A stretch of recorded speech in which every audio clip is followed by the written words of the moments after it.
High বন্ধুরা, শুভ সকাল। সবাই কেমন আছো? আশা করি ভালো আছো। আমার খুব ভালো। তো আজকে হলো শ্রাবণ মাসের প্রথম সোমবার। আর কারা কারা সোমবার করছো প্লিজ কমেন্টে বলো। আর আজকের ব্লগটা এখান থেকে শুরু করছি, সঙ্গে থাকো, দেখতে থাকো। তো এখন 6:30 বাজে, সবাই উঠে পড়েছি। ছোট্ট ফুল গাছটায় কত ফুল হয়েছে দেখো।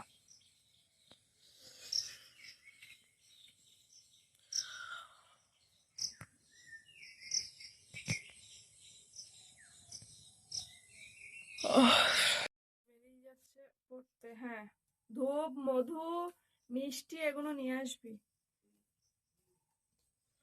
আর আমি বলে দিচ্ছি কি কি লাগবে পুজোর জন্য, সেগুলো আনার জন্য। তো আমি মেশে কাজে বসে পড়েছি। আর আজকের কাজকর্ম মেয়ে করছে। আমি হাতে একটু মেহেন্দি করেছি, কেন ডিজাইন আমি পারি না, যেরকম পারি সেরকম করেছি। আমার মা জানানি আজকে সকালে কাজকর্ম করছে, আর আমি কাজে বসে পড়েছি। আগে ফুল টুল তুলে এনে এখন ঘর বাড়ি মুছিয়ে ঝাঁটপাট দিচ্ছে, আর আমি এই কাজে বসেছি। তো মেশিন থেকে উঠে পড়েছি।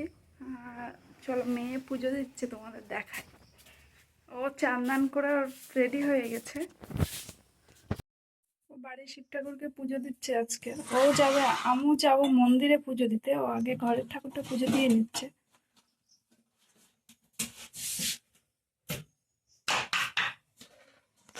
ওই যে আমার ছোট্ট শিব ঠাকুর। তুলসী পাতা আনিস নি?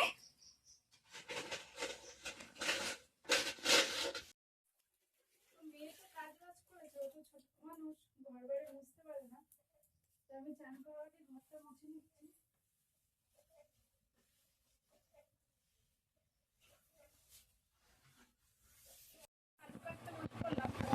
রান্নাটা করে নিয়ে তারপর চান করবো। চান করতে অনেকটা টাইম লাগবে।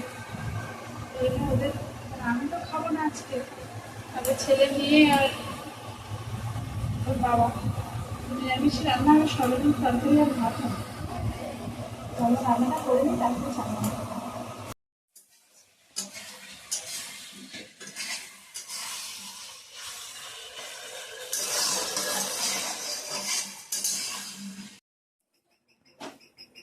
রান্নাবান্না কমপ্লিট হয়ে গেছে, এবার যাবো চান করতে। তো চান দান করে আসে, তারপরে তোমাদের সঙ্গে আমার আসছি কি কি করবো পুজো দেওয়া যাওয়ার আগে। চান দান করে রেডি হয়ে গেছি। বাড়ির শিব ঠাকুরকেও একটু দুধ দিয়ে চান করিয়েছি, কারণ মেয়ে সকালে পুজো দেওয়া হয়ে গেছে। তো মেয়ে মালা গাচ্ছে, দেখাচ্ছে। ফুল পাইনি, তো সাদা ফুল আর বেলপাতা দিয়েই মালা গাচ্ছে।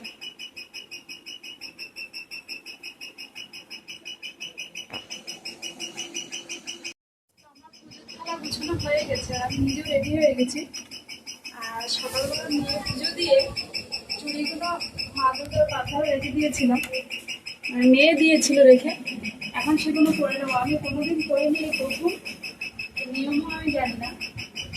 ভগবানের কাছে এটা চাইবো, যদি আমার কোনো ভুল হয়ে থাকে আমাকে ক্ষমা করে দিও।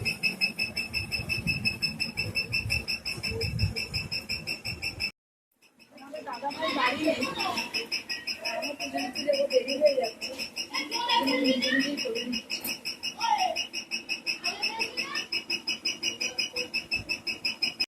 তোমাকে সবুজ চুড়ি পরে কেমন লাগে প্লিজ কমেন্টে বলো। আমি তো খুব খুশি, কেন আমি এই প্রথম সবুজ চুড়ি পরছি। মা তাড়াতাড়ি বেরো তুমি। হ্যাঁ যাচ্ছি, হয়ে গেছে আমার।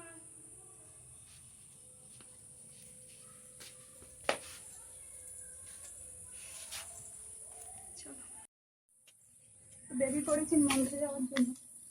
আমি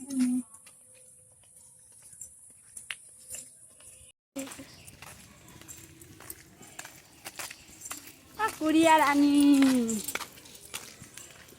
তোমার হাতে কি গুড়িয়া?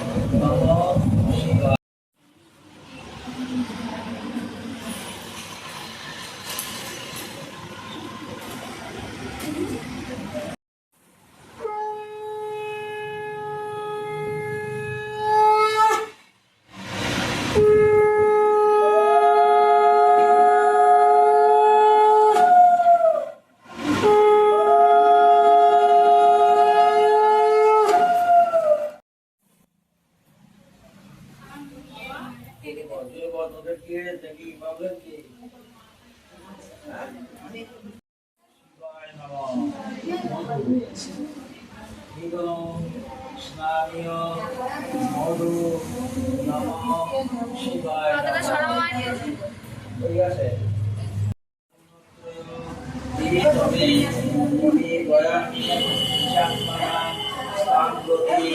পরমেশ্বর অলবল বিশ্বেশ্বর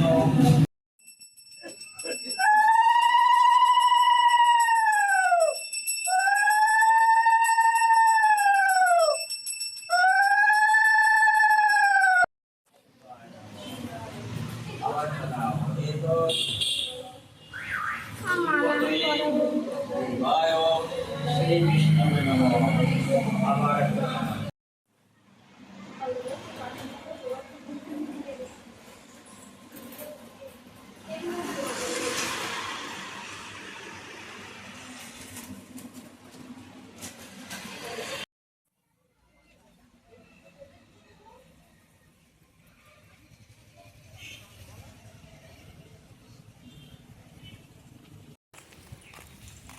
পুজো দেওয়া হয়ে গেছে, এবার বাড়ি যাচ্ছি। যা রৌদ্র পড়েছে, রাস্তায় হাঁটতে আমার পা জ্বলে গেছে একদম।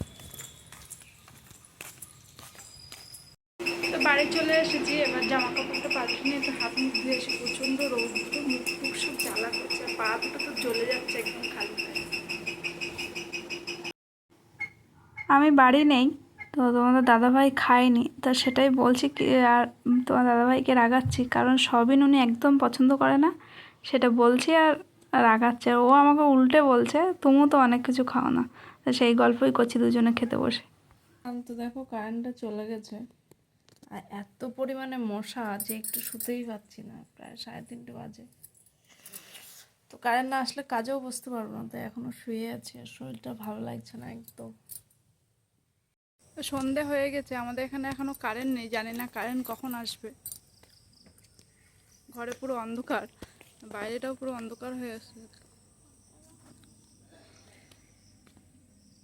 2:30 বাজে কারেন্ট গেছে, আর এখন 7টা বাজে, এখন আসছে কারেন্ট। এত প্রচণ্ড গরম, আর ফোনটাও চার্জ নেই। এইদিকে মেয়ে সন্ধে দিতে বসেছে। তো সন্ধে হয়ে গেছে, একটু পরে আবার আসতে, আর একটু ফোনটা চার্জ দিয়ে নেই। প্রচণ্ড মাথা যন্ত্রণা করছে, মানে এত মাথা যন্ত্রণা করছে আমি তাকাতেও পাচ্ছি না। আর বাড়িতে কেউ নেই, আমি আর মেয়ে। তোমাদের দাদাভাই বেরিয়েছে, ছেলের পড়া আছে, বেরিয়েছে। তো ভিডিওটা আর বড় করলাম না, শরীরটা প্রচণ্ড খারাপ লাগছে। তো আজকের ভিডিওটা এই পর্যন্তই, সবাই ভালো থাকো, আবার দেখা হবে আগামীকাল নতুন ভিডিও নিয়ে।